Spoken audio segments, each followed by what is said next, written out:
Hello दोस्तों, स्वागत है आपका हमारे यूट्यूब चैनल कॉमिक फैन पर। चलिए दोस्तों, शुरू करते हैं मल्टी स्टारर कॉमिक्स अभिशप्त का चौथा और आखिरी भाग, नागराज पर। इतना बेसुरा तो रियलिटी शो के सिंगर भी नहीं गाते, जिनको जजेस के इतने तीखे कमेंट सुनने पड़ते हैं।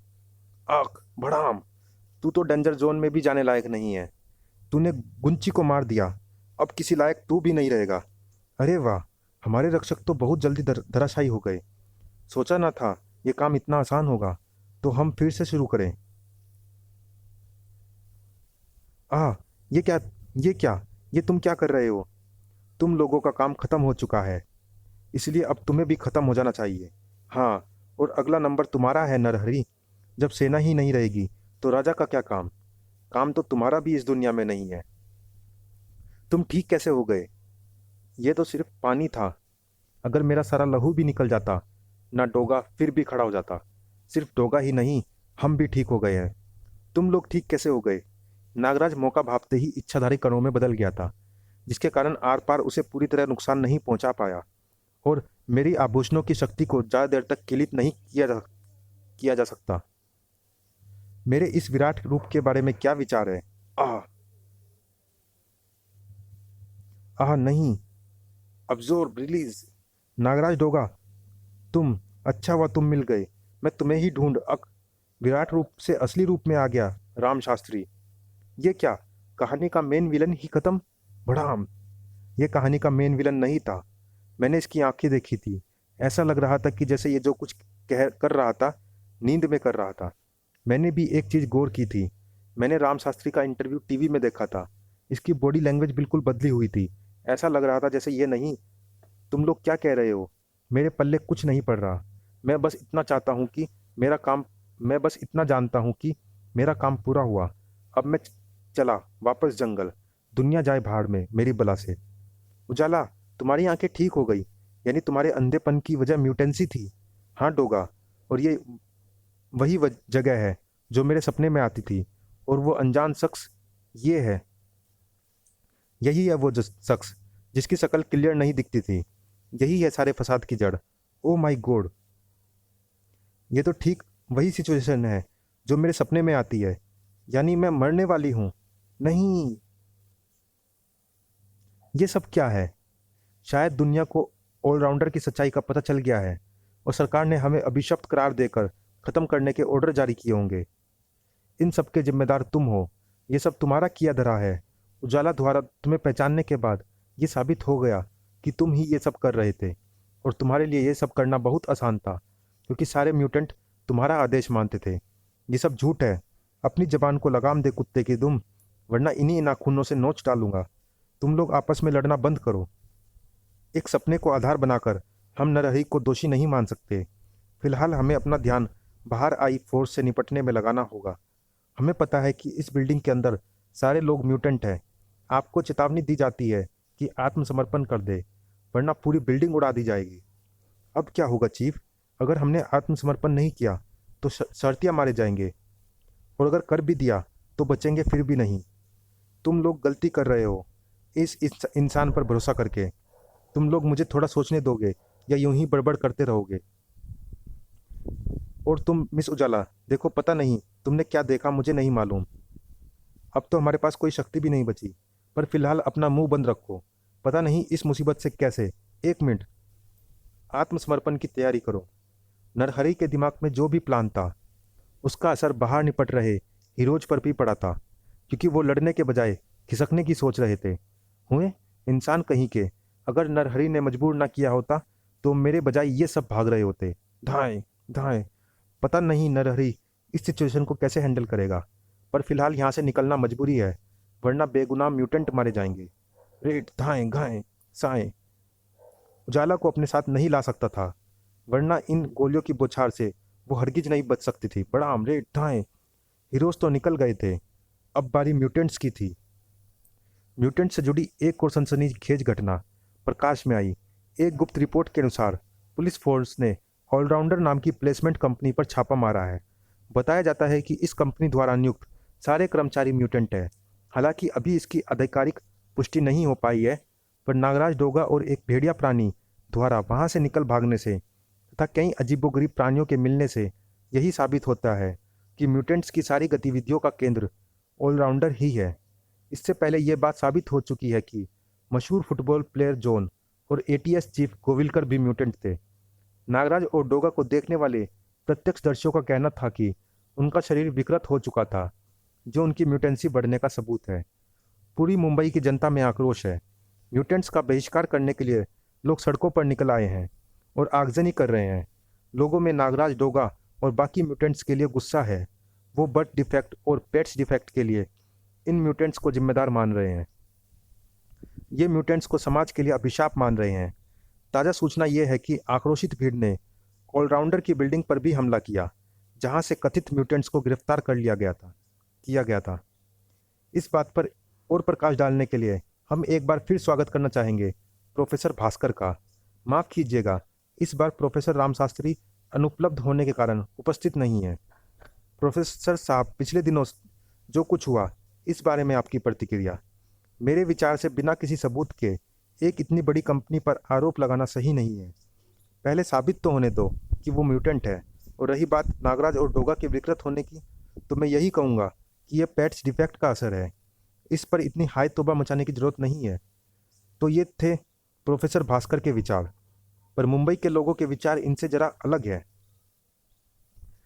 वो अब म्यूटेंट्स को बख्शने के मूड में बिल्कुल नहीं है। इस रिसर्च सेंटर में बंद किया गया है सभी म्यूटेंट्स को। ख़त्म कर दो इनको, वरना ये हमारी पीढ़ियाँ बर्बाद कर देंगे। हे भगवान, इन लोगों के इरादे नेक नहीं हैं। अब क्या होगा?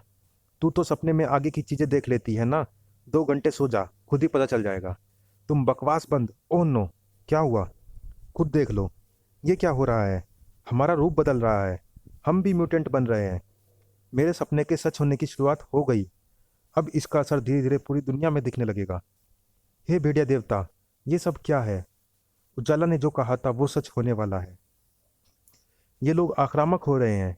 शायद भय और आश्चर्य ने इनकी बुद्धि को प्रभावित किया है। इनको रोकना होगा, मगर कैसे? हमें तो ये भी पता नहीं कि ये सब कर कौन रहा है। उफ, इनको रोकना मुश्किल है। मेरे पास इनका इंतजाम है।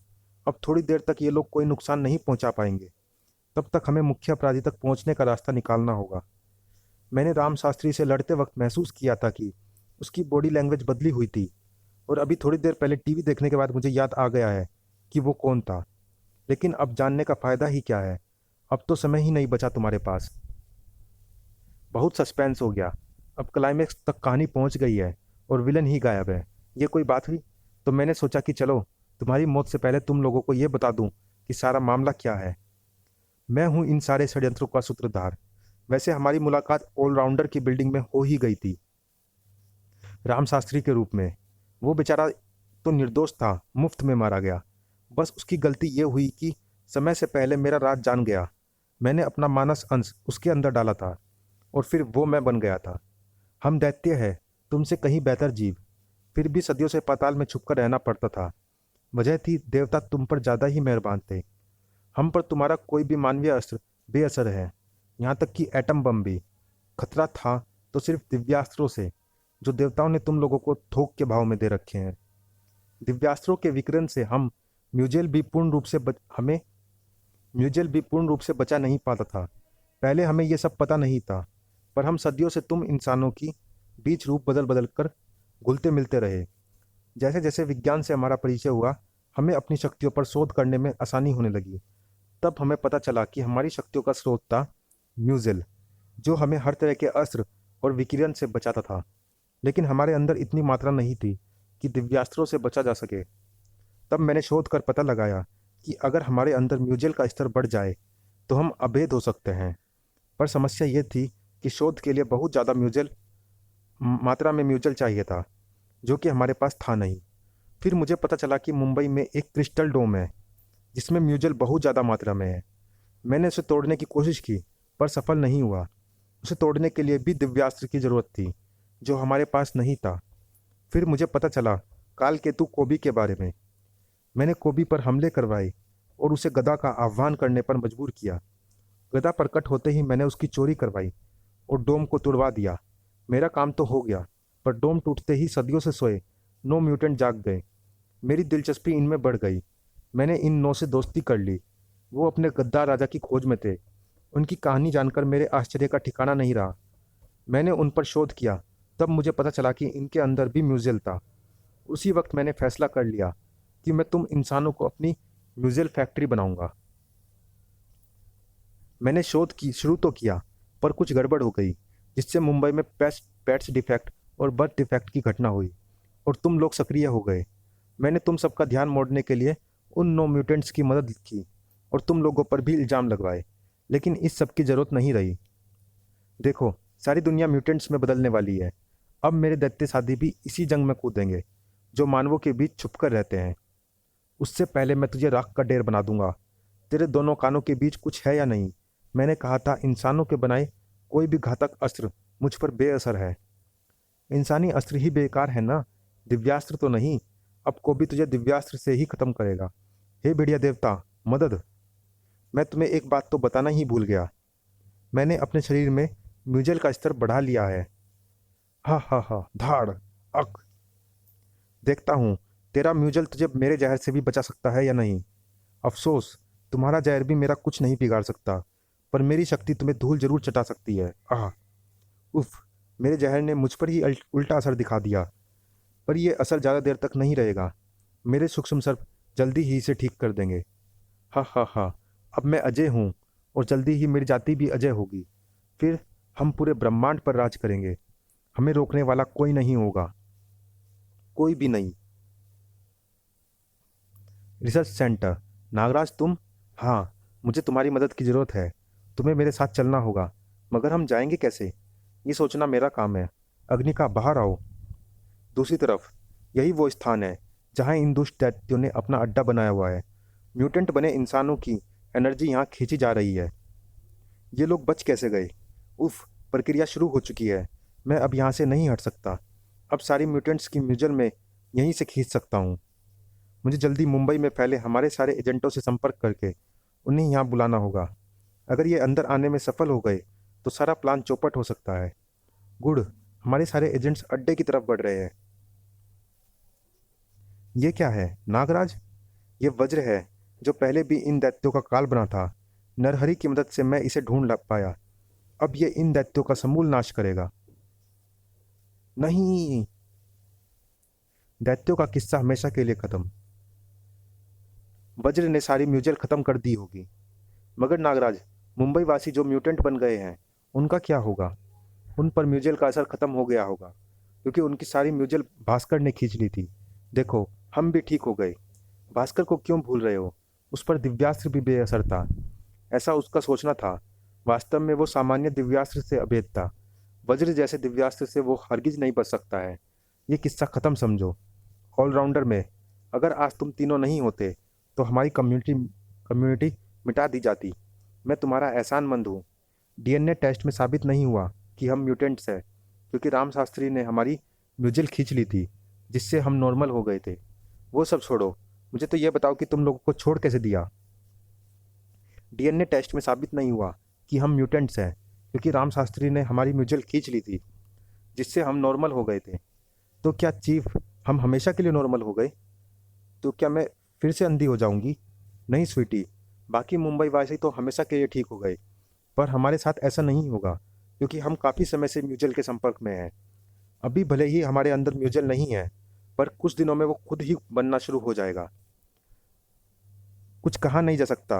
हो सकता है इसका तुम पर कुछ अलग प्रभाव पड़े। ये तो वक्त बताएगा मिस उजाला, लेकिन तुम फिक्र मत करो।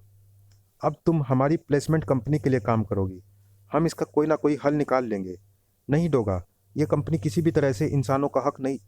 थैंक्स सर, पर तुम्हारा इस तरह से म्यूटेंट्स को प्लेस करना कहाँ तक सही है? इस तरह तो तुम आम इंसानों से उनका हक छीन रहे हो। नहीं डोगा, यह कंपनी किसी भी तरह से इंसानों का हक नहीं छीन रही। हमारी कंपनी सिर्फ उन्हीं क्षेत्रों में प्लेसमेंट देगी या दे रही है जहाँ साधारण इंसानों का काम करना उनके लिए भी खतरनाक है। और फिर ये सारे ऑलराउंडर्स अपने निजी स्वार्थ के लिए काम नहीं करते। इनके काम से जितना फ़ायदा इन्हें नहीं होता, उससे कहीं ज़्यादा समाज को होता है। मुझे लगता है नरहरि ठीक कह रहे हैं। वो सब ठीक है, पर वो नौ सेना नायक कहाँ है? क्या हुआ उनका? उनकी चिंता तुम मत करो। वो मेरी कैद में है, और वो लोग आगे किसी को नुकसान न पहुंचाए, इसकी जिम्मेदारी मुझ पर है। समाप्त। चलिए दोस्तों, इस कॉमिक्स में इतना ही। ये कॉमिक्स कैसी लगी आप हमें कमेंट बॉक्स में ज़रूर बताइएगा, और आप हमारे चैनल पर कौन सी कॉमिक्स देखना चाहते हैं ये भी आप कमेंट बॉक्स में ज़रूर बताइएगा। आप हमारे चैनल को लाइक और कमेंट ज़रूर कीजिएगा और सब्सक्राइब भी ज़रूर कीजिएगा। धन्यवाद।